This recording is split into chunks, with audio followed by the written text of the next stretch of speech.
వీక్షకులందరికీ నమస్కారం. 2026వ సంవత్సరం నూతన ఆంగ్ల సంవత్సరం ముందు మేషరాశి వారికి ఏ విధమైనటువంటి గ్రహగతులు ఉండబోతూ ఉన్నాయి అనేటువంటి విషయాన్ని ఈ వీడియో ద్వారా క్లుప్తంగా తెలుసుకునేటువంటి ప్రయత్నం చేద్దాం. రాజపూజ్య అవమానాలు, ఆదాయ వ్యయాలు ఈ ఇంగ్లీషు సంవత్సరానికి ఉండవు కాబట్టి అది ప్రేక్షకులు గమనించాలి. అలా ఎవరు చెప్తున్నా ఖండించాలి. ఎందుకంటే రాజపూజ్య అవమానాలు ఇవన్నీ కూడా ఉగాదికి మనం క్యాలిక్యులేట్ చేస్తాం కాబట్టి అత్యుత్సాహంతో ఈ ఆంగ్ల సంవత్సరానికి రాజపూజ్య అవమానాలు చెప్పేటువంటి వారిని మీరు ఖండించండి, అది నా సూచన. అలాగే ఈ మేషరాశి వారి యొక్క పరిస్థితిని కనుక గమనిస్తే ఈ సంవత్సరంలో దీర్ఘ సంచార గ్రహాలని మనం పరిశీలన చేస్తే ఈ సంవత్సరం ప్రారంభంలోనే కొన్ని పంచగ్రహ కూటములు, చతుర్గ్రహ కూటములు ఇలా చాలా ఏర్పడుతూ ఉన్నాయి. రావుకేతువులు ఈ సంవత్సరం చివరి వరకు కూడా మేషరాశికి 11వ స్థానంలోనూ 5వ స్థానంలోనే ఉంటారు.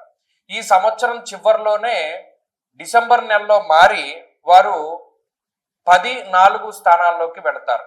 ఎటు చూసుకున్నా రావుకేతువులు పూర్తి స్థాయిలో అనుకూలంగా ఉన్నారు. ఇక శనేశ్వరుడు 12వ స్థానం ముందు ఉన్నారు. శనేశ్వరుడు ఆల్మోస్ట్ ఈ సంవత్సరం అంతా కూడా అదే స్థానం ముందు ఉంటారు. మధ్యలో శని వక్రగతిలోకి వెళ్ళినా కూడా రాశి మార్పు ఏమి ఉండదు. కొంతకాలం వక్రించి మరలా అదే స్థానం ముందు కొనసాగుతారు. కాబట్టి 12వ స్థానం ముందు శనేశ్వరుడు ఫిక్స్డ్ గా ఉన్నారు. ఇక గురువు ఈ సంవత్సరంలో 2 సార్లు మారుతారు. ఒకటి జూన్ నెల 2వ తారీఖున మిథున రాశి నుండి కర్కాటకంలోకి మారుతారు. తర్వాత అక్టోబర్ 31న కర్కాటకం నుండి సింహరాశికి మారుతారు. ఈ 2 మార్పుల్లో 2వ మార్పు ఈ మేషరాశి వారికి అనుకూలంగా ఉంటుంది.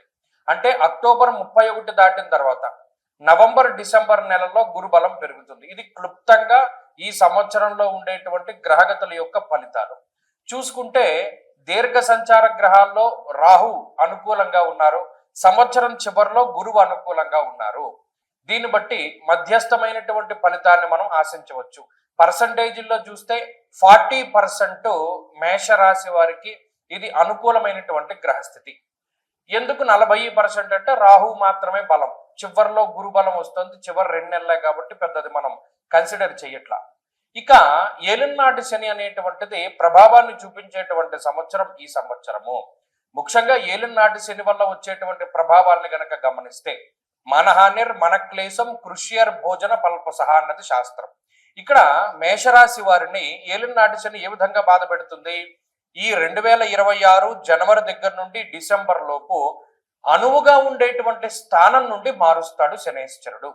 అంటే ఒక ఉద్యోగ పరంగా కానీ లేకపోతే వ్యాపార పరంగా కానీ ఇప్పటి వరకు ఒక స్థిరమైనటువంటి ప్రదేశంలో అమ్మయ్య ఇది మనకి బాగుంది, ఈ స్థానం మనకి అద్భుతంగా ఉంది అనుకునేటువంటి తరుణంలో ఆ ప్రాంతాన్ని వదిలిపెట్టి వేరే ప్రాంతానికి వెళ్ళేలా చేస్తారు. అలాగే మానహానిర్ మన క్లేశ, మీ యొక్క మంచి పేరుని దెబ్బతీసేటువంటి విధంగా ఏదో ఇతరులు ఎదురు మీ మీద బురద జల్లడమో లేకపోతే మీ మీద దుష్ప్రచారం అధికంగా జరగడమో ఏదో ఒకటి మీ యొక్క మంచి పేరుని డ్యామేజ్ చేసేటువంటి విధంగా లేదా మీకున్నటువంటి బ్రాండింగ్ ఇమేజ్ని, మీ వ్యాపారానికి ఉన్నటువంటి బ్రాండింగ్ ఇమేజ్ని దెబ్బతీసేటువంటి విధంగా కుట్రలు ఎక్కువగా జరగడానికి అవకాశం ఉంటుంది. దాని ప్రకారంగా జాగ్రత్తలు తీసుకోవాలి. మానసికమైనటువంటి క్లేశాలన్నీ కూడా దీనివల్లే వస్తాయి. మనం ఈ పని తప్పు చేయలేదు కదా, మన మీద ఎందుకు నిందారోపణ వచ్చింది, లేదా మనం చాలా నిక్కచ్చిగా ఉన్నాం కదా అయినా మనకి ఎందుకు ఈ చెడ్డ పేరు వచ్చింది అనేటువంటి ఆలోచనలు ఎక్కువ అవుతాయి. అలాగే ఈ సంవత్సరం మొత్తం మీద కాలాన్ని అతిక్రమించి భోజనం చేయడము, సమయానుకూలంగా వేళకి తిండి వేళకి నిద్ర అనేటువంటిది శనేశ్వరుడు కల్పించడు. ఇది పని ఒత్తిడి మీద అయి ఉండొచ్చు, ప్రయాణాల వల్ల అయి ఉండొచ్చు, వేరే ఇతరత్ర కారణాలు ఏమైనా అయి ఉండొచ్చు. కానీ ఒక మెటబాలిజం అనేటువంటిది దెబ్బతింటుంది.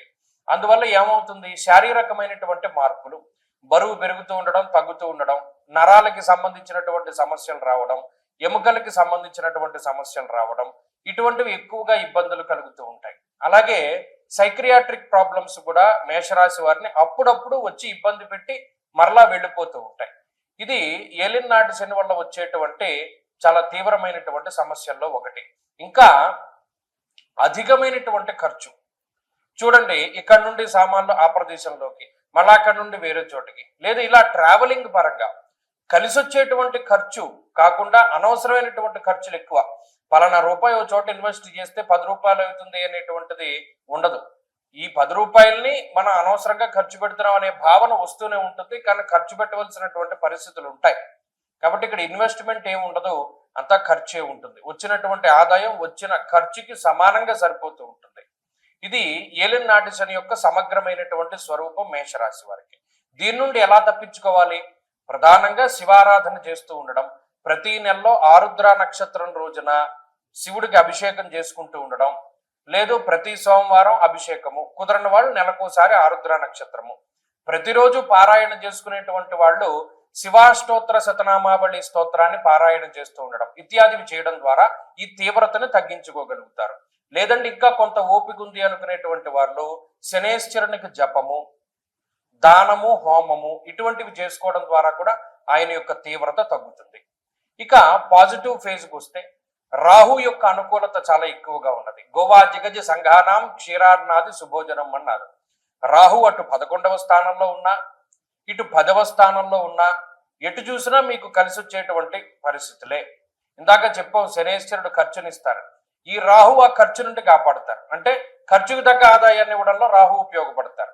కాబట్టి మీరు గమనించండి, ఆయన మీ నుండి ఏదైనా ఒకటి ఇబ్బందికరంగా తీసుకుపోతూ ఉంటే రాహు దాన్ని మరలా తిరిగి ఇస్తూ ఉంటారు.